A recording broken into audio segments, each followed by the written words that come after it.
बच्चों, welcome to my YouTube channel. आज हम लोग इंग्लिश शुरू कर रहे हैं और जिसमें हाई स्कूल इंग्लिश ग्रामर के बारे में हम लोग पढ़ेंगे। और इसमें पहला चैप्टर जो है वो द सेंटेंस है, जिसे हिंदी में वाक्य कहते हैं। क्या कहते हैं बच्चों? वाक्य कहते हैं। तो सबसे पहले हम जान लेते हैं वाक्य है क्या। तो व्हेन वी स्पीक और राइट वी यूज वर्ड्स। जब हम बोलते हैं या लिखते हैं तो हम वर्ड्स का इस्तेमाल करते हैं। वर्ड्स मीन्स शब्दों का इस्तेमाल करते हैं। We generally use these words in groups. और हम सामान्यतः इन शब्दों को, इन वर्ड्स को एक समूह के रूप में, ग्रुप के रूप में इस्तेमाल करते हैं। जैसे little Jack Horner sat in a corner. ये एक सेंटेंस है, इसमें कई सारे वर्ड्स हैं।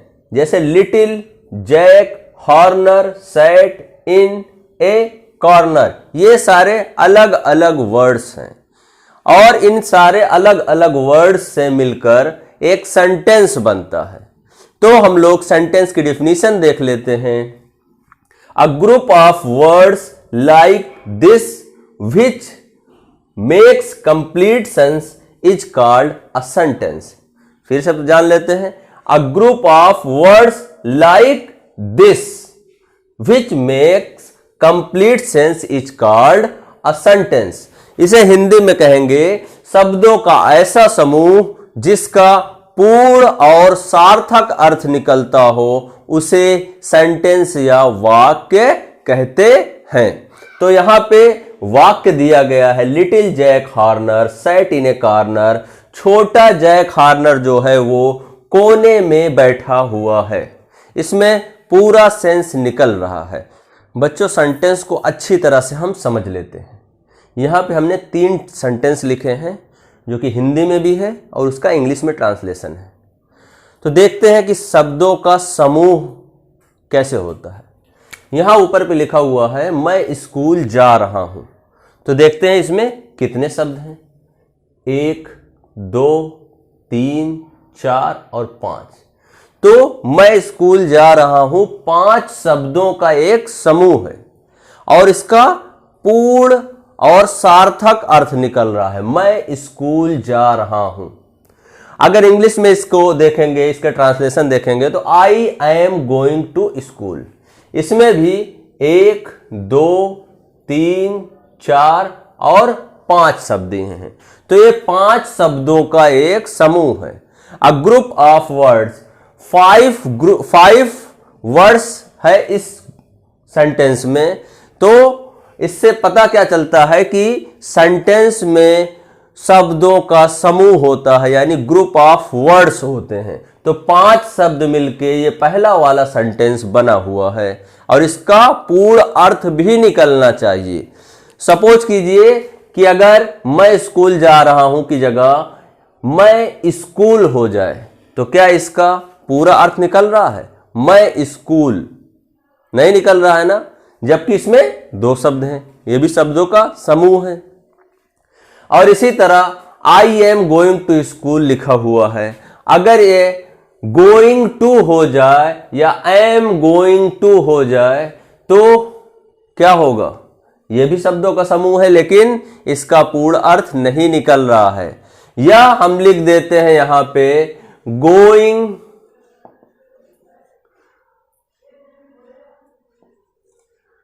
To I school. ये भी शब्दों का एक समूह है। 1, 2, 3, 4 शब्द हैं, लेकिन इसका सार्थक अर्थ नहीं निकल रहा है। गोइंग टू आई स्कूल, इसका क्रम जिस तरह से होना चाहिए ग्रामर के हिसाब से उस तरह से नहीं है। तो ये सार्थक नहीं है, निरर्थक है, निरर्थक सेंटेंस है।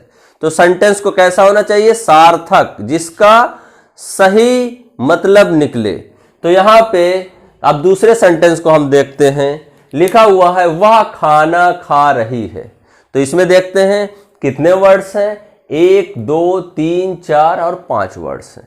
और इसके इंग्लिश जो इसमें ट्रांसलेशन किया गया है 1, 2, 3 और 4 है। तो जरूरी नहीं है कि हिंदी में जो हो उतना ही इंग्लिश में भी वर्ड्स आए ट्रांसलेशन करने के बाद। तो यहां भी शब्दों का समूह है और सार्थक अर्थ निकल रहा है वह खाना खा रही है, शी इज ईटिंग फूड। इसी तरह तीसरा सेंटेंस देखते हैं, मैं फुटबॉल खेल रहा हूं, आई एम प्लेइंग फुटबॉल। तो इसमें भी शब्दों का समूह है। तो बच्चों इस तरह से हम समझ गए हैं कि सेंटेंस में शब्दों को इस्तेमाल किया जाता है एक ग्रुप के रूप में, वर्ड्स को एक ग्रुप के रूप में इस्तेमाल किया जाता है जिसका कंप्लीट सेंस यानी पूरा सार्थक अर्थ निकलना चाहिए, तभी वो सेंटेंस कहलाएगा। तो बच्चों आप इसके बाद हम पढ़ते हैं काइंड्स ऑफ सेंटेंसेस के बारे में। Sentences are of 4 kinds. Sentence 4 प्रकार के होते हैं। दोज विच मेक्स स्टेटमेंट्स और assertions as Humpty Dumpty sat on a wall. वे जो स्टेटमेंट्स और असर्शंस होते हैं जिनमें वो डिक्लेरेटिव और असर्टिव सेंटेंस कहलाते हैं, जिसमें ज्यादातर साधारण वाक्य होते हैं, हाँ या ना वाचक। जैसे Humpty Dumpty sat on a wall, Humpty Dumpty एक दीवार पर बैठे हुए हैं। अगला है दोज विच आस्क क्वेश्चंस,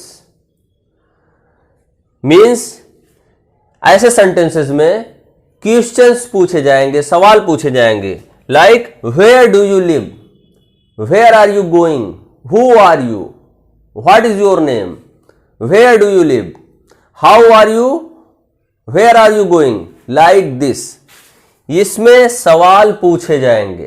तो ऐसे सेंटेंसेस को इंटेरोगेटिव सेंटेंस कहेंगे। इसके बाद अगला है those which express commands, request और एंटिटीज। एग्जाम्पल है be quiet, have mercy upon us. मतलब ऐसे जो सेंटेंस होंगे उसमें आपको ऑर्डर दिया जाएगा, आपसे रिक्वेस्ट किया जाएगा या आपको सलाह दी जाएगी। ऐसे तरह के जो सेंटेंस होंगे वो उसके एग्जाम्पल है बी क्वाइट, जैसे कहा जा रहा है आपसे खामोश रहिए, बी क्वाइट आपको ऑर्डर दिया जा रहा है। हैव मर्सी अपॉन अस, कृपया हम पे रहम करो, इसमें रिक्वेस्ट की जा रही है। तो इस प्रकार के सेंटेंस जो हैं वो कहलाएंगे इंपरेटिव सेंटेंसेस। क्या कहलाएंगे बच्चों? इंपरेटिव सेंटेंस कहलाएंगे। और लास्ट में those which expresses strong feelings, ऐसे वाक्य जिसमें फीलिंग्स के बारे में होगा कि आपकी फीलिंग्स कैसी है, आप उदास हैं, बहुत खुश हैं।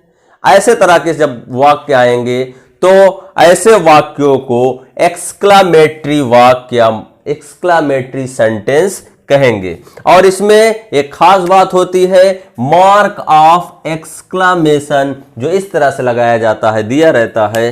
तो यहां पे देख लेते हैं example, how cold the night is, कितनी ठंडी रात है। इसकी इसी तरह व्हाट अ शेम, कितनी बुरी बात है। तो आप लोगों ने समझ लिया कि काइंड्स ऑफ सेंटेंस, सेंटेंस कितने प्रकार के होते हैं बच्चों? 4 प्रकार के होते हैं। पहला है दोज विच मेक्स स्टेटमेंट्स और असर्शंस, यानी इसे डिक्लेरेटिव या असर्टिव सेंटेंस भी कहते हैं, जो 2 प्रकार का होता है, पॉजिटिव और निगेटिव सेंटेंसेस। और उसके बाद आता है those which ask questions as where do you live, यानी इंटरोगेटिव सेंटेंसेस जिसमें बहुत सारे सवाल पूछे जाते हैं, कहाँ रह रहे हो, क्या करते हो, क्या काम करते हो, कहाँ पढ़ते हो, या where do you live, where are you going, इस तरह से सवाल आते हैं। इसके बाद आता है those which express commands, request और एंटिटीज, यानी आपको ऑर्डर दिया जाएगा, आप रिक्वेस्ट करेंगे या सलाह दे जाते, जैसे डॉक्टर आपको एक सलाह देगा।